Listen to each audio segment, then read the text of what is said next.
Welcome to Mornings with Marilyn. Be honest. Have you ever eaten something not because you were hungry, but because you were bored, stressed, or just having a bad day? I certainly have. You're not alone. Most of us don't just eat with our mouths, we also eat with our emotions. In today's episode, we're diving into Proverbs to uncover what godly wisdom says about our eating habits, cravings, and the deeper reasons behind them. My grandmother's going to share some personal stories, scripture, and practical tools to help you take your food choices out of autopilot and into obedience. Whether it's late night snacking, emotional eating, or holiday overindulgence, this episode will help you reset your mindset. And remember, wisdom applies to the plate too. Let's talk about food. Let's talk about phronesis for food. Let's even talk about sunesis, God bringing people in our lives and books in our lives to make us make a choice that His will for us to be whole, spirit, soul, and body will be so. That we won't abuse this wonderful body that God gave us, that we'll just not do that. No way. So I want to look with you now at food. And I'm going to look mostly at Proverbs because we all like food. But how do you get your brain in line with what you ought to do with your food? Because most of us make choices from childhood. What we were raised on is what we like, and those are the choices that we make. And sometimes those are not good choices. They're not good choices at all, and you're in that habit. Then we set up the same habit for our children. So let's just talk about lust for food. Now, this scripture is very interesting, and this has helped me about when I just want to eat. It says, Proverbs 19:15 says, laziness casts one into a deep sleep, and an idle person will suffer hunger. Isn't that something? That when you are laid back and don't have anything to do, you get the munchies. Oh, well, I don't have anything to do. Let's see what's in the refrigerator. Let's go look in the pantry. Maybe there's some potato chips, and you get the munchies. When you let yourself just really relax and hang out, that can be a key time that you need to watch that you make bad food choices. Now, Thanksgiving, Christmas, those are wonderful times. But did you notice you eat all day long? I do anyway. Thanksgiving time, you'll have, maybe we usually have our dinner at 1. We'll have dinner. We have all these wonderful things. But then, somebody will come by with some candy later, and you're sitting around. Maybe you're watching a football game, and you munch on candy, and then somebody else has some nuts, and then you think, well, I'll drink this. They've got punch over there. And you think, really, you're full as you can be, but you're still eating. You're idle. You're idle. And I'm going to share with you about how that can be dangerous. And then, of course, to me, the leftovers. Oh, I love leftover turkey. Love leftover cranberry sauce. And my mother used to make the best Parker House rolls in the world. And so leftover Parker House rolls with lots of butter. And you eat and eat again. And plus, there's pecan pie. I love pecan pie. And Sarah makes the best pecan pie in the world. And you have nothing to do. You eat all day long. Idleness. Now listen, because I want to give you a key. I'm not just going to get on your case. So don't get mad at me. It says, a satisfied soul loathes the honeycomb, but to a hungry soul, every bitter thing is sweet. Now, I'm talking about the soul. So that's your mind and your emotions. If you will take care of your mind and your emotions, you see, you won't be trying to eat everything. It's when your soul is not satisfied that you want to eat. So keep your mind occupied in those times. Have something to read, have something to watch, have someone to talk to. Do something that you get your mind more occupied. Because it says, to the hungry soul, every bitter thing is sweet. If your mind and emotions are out there, out of whack, they'll eat anything that comes by. Get your mind and emotions in line. Now, how do you do that? And I know on holidays we all overeat some. There isn't any question. We do it. We like it. Tastes good, everybody, and we kind of give ourselves that freedom. But if you take that freedom too far, it can be very dangerous. So this is what I do. Holiday time. especially in the ministry time. Some of our people are such good cooks. And every year, this one woman would bring fudge that you couldn't believe it. Nobody could make fudge like she did. And she would give us a big can of it. And before it ever got home, I had eaten half of it. Oh, I love that fudge. And, I ate so much junk that my skin would break out and all this stuff. So I thought, this is not a good thing. And I know sugar is not good for my body. So I'm going to make a choice when Christmas comes that I'm going to eat 3 pieces of Sylvia's fudge, and that's all. So I can do it all in one day, or I can do it in 3 days, or I can do it in 12 days, but only 3 pieces of fudge. So when she would bring it, I removed 3 pieces, and I had made a decision beforehand. When I go to people's homes, and I know in some cases I would really overeat because I have such a healthy appetite. I have all my life, and I like everything. You can take me to China. I love Chinese food. Italian food, take me to Italy. I love Italian food. Take me to Ethiopia. I'll eat everything. Take me to Morocco. Everything tastes good. Take me to Pakistan. Oh, curry, hot curry food. I love it. I love Indian food. So I have to make decisions. So I make a decision, one helping, and not huge helpings. And I can taste it all, but I'm satisfying my mind and emotions. I've already made a decision about my eating. Now, let me tell you, one of the worst places in the world is when I take people on cruises. We did a big Mediterranean cruise. Well, all they do is feed you. Big breakfast, big lunch, afternoon tea, big evening. They even have a midnight meal.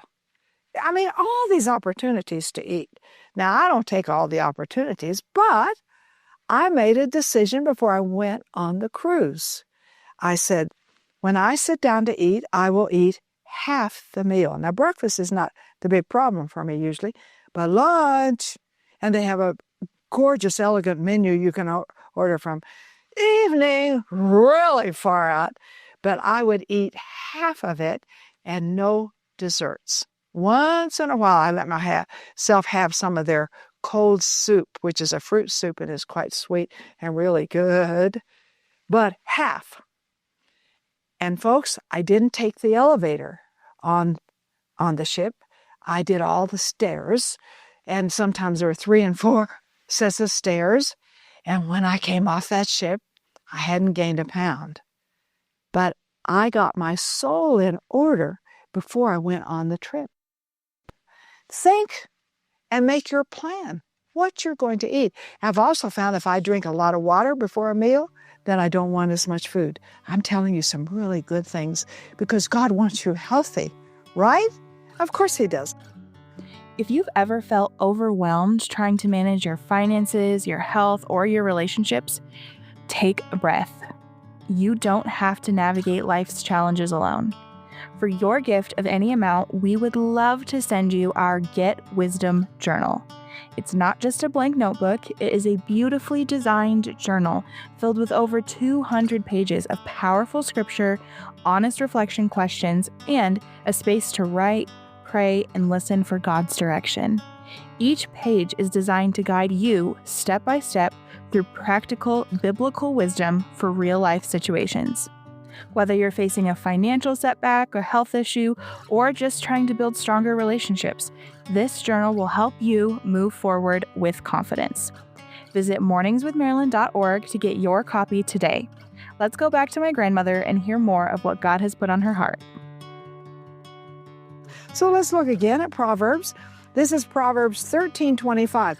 The righteous eats to the satisfying of his soul, but the stomach of the wicked shall be in want. When your mind and emotions are satisfied, see, your body will follow that. But if you let your body tell your mind and emotions what to do, your body can do really crazy things with you. My body doesn't tell me what to do. Folks, you dare not let your body lead you. And I eat some things, and as I said, at holiday time, I'll indulge a little, but I keep my indulgence in line. And I have little boxes and little plans before I ever go, before I ever do anything. And, we have small groups. I have a cell group, and we have potlucks. Oh, brother. And some of those people bring wonderful food. But half portion, no sweets, drink a lot of water before I go, thoroughly enjoy the meal and the food that I get. And I think when you honor food, you enjoy it better. You're not just being a glutton and being lustful for food. So eating starts here. Point to your head. So my eating starts here. But when you eat, it goes down here. And we don't want to go downhill, right? And we know that anything white can be dangerous. White sugar, white flour, white rice, white potatoes, those are all things that are quite dangerous for the body. We've got to make choices to the satisfying of the soul so that the body will come in line. Now, watch the things that you choose to eat. And again, I'm taking wonderful phronesis wisdom for you from Proverbs. Proverbs 23:3. Do not desire his delicacies, for they are deceptive food. It talks about deceitful dainties. And I have found deceitful dainties are pastries. They are deceitful because they look good, they smell good, they taste good, but they're deceitful. They are not good for you. On an occasion, maybe one, but don't make it your habit every day to eat pastries. They're deceitful, and they will be wasted on your waist, and they will go places in your body that will literally harm and damage your body. Now, I want to talk about chocolate with you a minute. You know, there's a certain kind of chocolate I really like, and it's not expensive. I like Hershey's with almonds. So when I go to the grocery store, this is when my children were still home, well, I'd always indulge. I'd get a Hershey with almonds. I mean, that went with my being the grocery shopper. And I would eat it on the way home. Then I didn't have to share it with the kids. I ate the whole bar. Then I began to see this is not healthy for me. These are not good decisions. So I began to really make a choice before I went to the grocery store. Today, I'm not buying a Hershey bar. Maybe 2 days down the road I will, but not today. And I began to set limits on it. Then I began to not eat so much chocolate.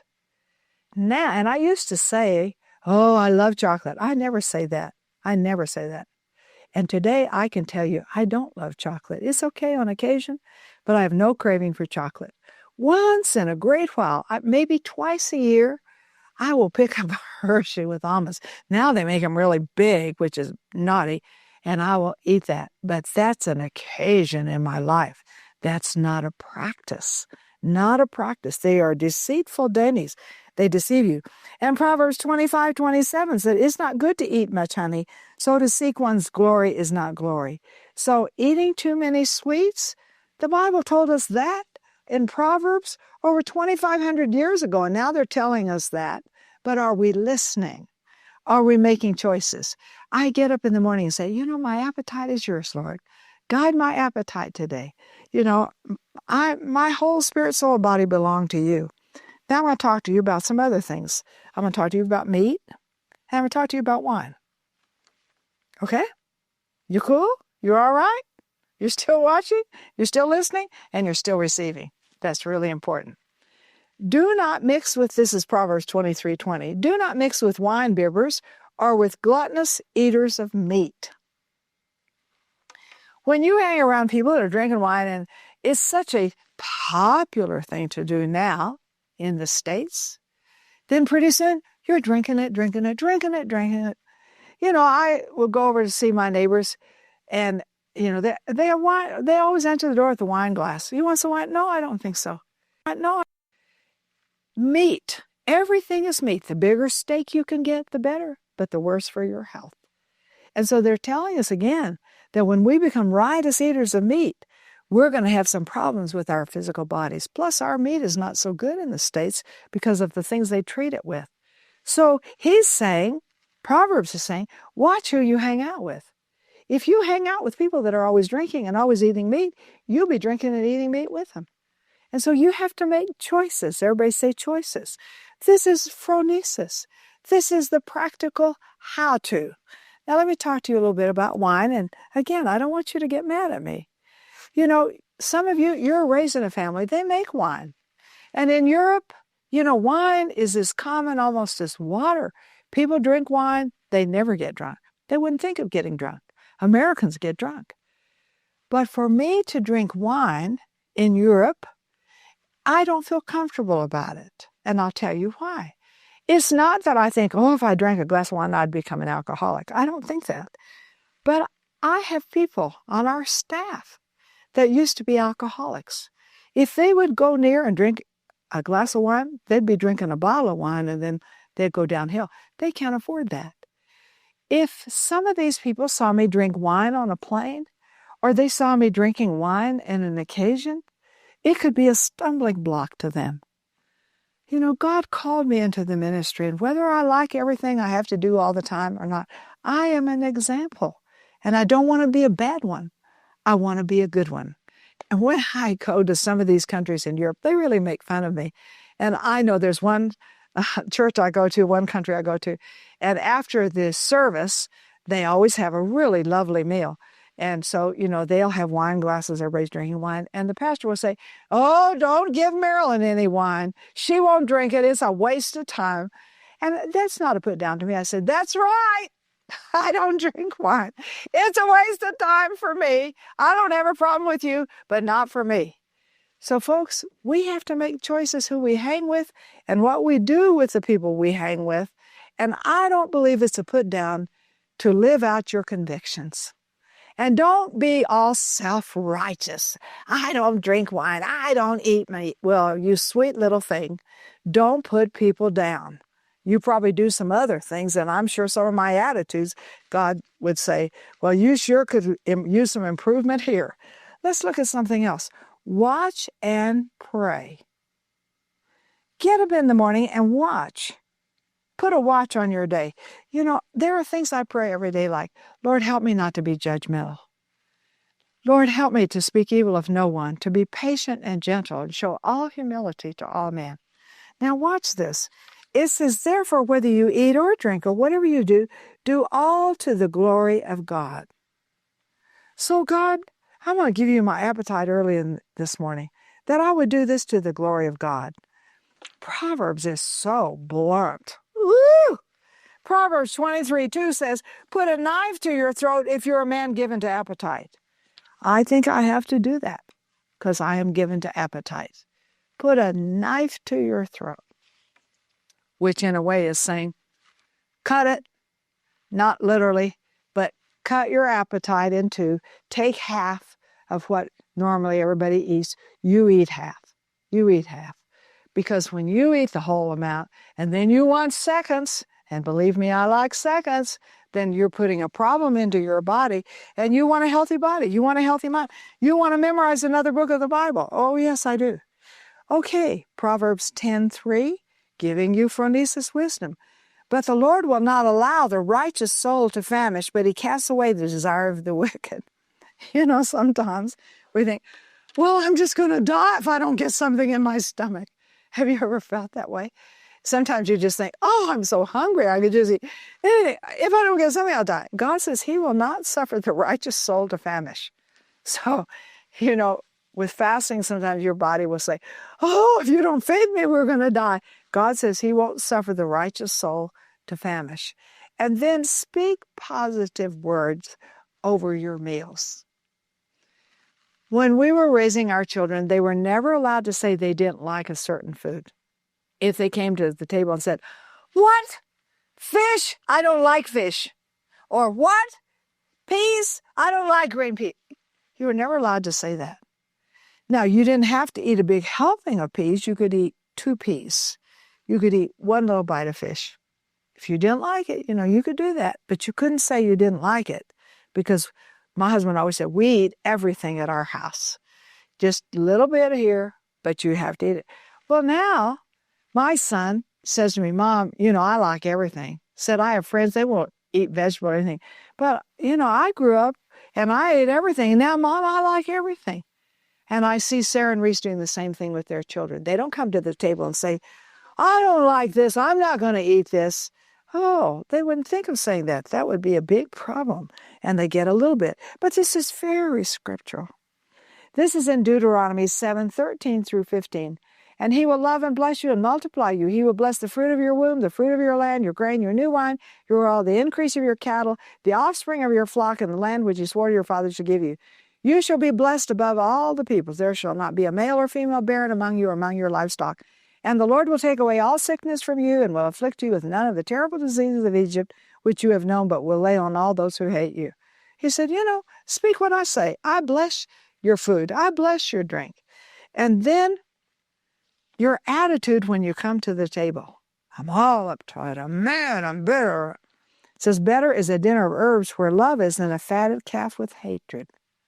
Folks, watch your attitude when you sit down to eat. And if you just feel like you can't get over a bad attitude, you better not eat a big meal because it hurts your body. And doctors are telling us more and more and more. We need to make our meal times happy, joyful times. Don't tell somebody something real negative at a mealtime. Don't do it. Shut up. Zip your lip. Better is a dinner of herbs where love is than a fatted calf with hatred. That's Proverbs 15:17. Sitting down to a meal and saying, God, I'm going to pray over this food because I sanctify it when I pray. I remember one time I was in Ethiopia and I knew this food was not clean. I knew it wasn't. Oh, and it's very insulting if you don't eat it. And so I pushed a lot of it way over the side and piled it up and just ate a little tiny bit here, but it looked like I'd eaten this half over here. But I sanctified it. I didn't get sick. Had a similar experience in Mexico. And another thing I'd love to tell you is pray in the Spirit. It will help your weakness for food.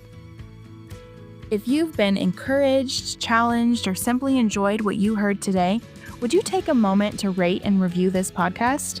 Your feedback helps us reach more listeners and empower ordinary people to tap into the life-changing power of the gospel. Just scroll down in your podcast app and tap the stars or leave a comment. We'd love to hear from you. Thanks so much for joining us today. Until next time, wake up in the Word and keep walking in faith.